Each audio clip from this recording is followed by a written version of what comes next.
Tehran university میں ایرانی supreme leader علی خامنئی کی امامت میں حماس کے سیاسی سربراہ اسماعیل ہنیہ کی نماز جنازہ ادا کر دی گئی۔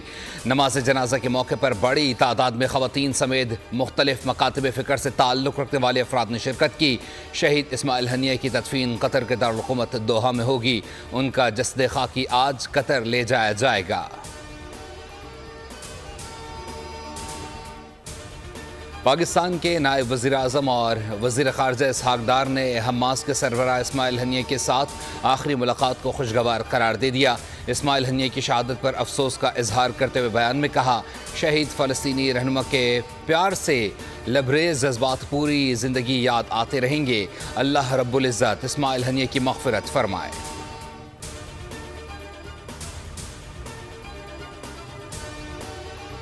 اور حکومت کا پیٹرولیم مصنوعات کی قیمتوں میں کمی کا اعلان۔ پیٹرول کی فی لیٹر قیمت 6 روپے 17 پیسے کم کر دی گئی۔ نئی قیمت 269 روپے 43 پیسے ہو گئی۔ ڈیزل بھی 10 روپے 86 پیسے سستا۔ مٹی کے تیل کی قیمت میں بھی 6 روپے 32 پیسے کمی کر دی گئی۔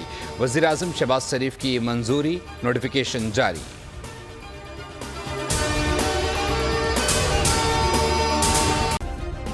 سبسکرائب کریں اور بیل دبائیں تاکہ کوئی خبر رہ نہ جائے۔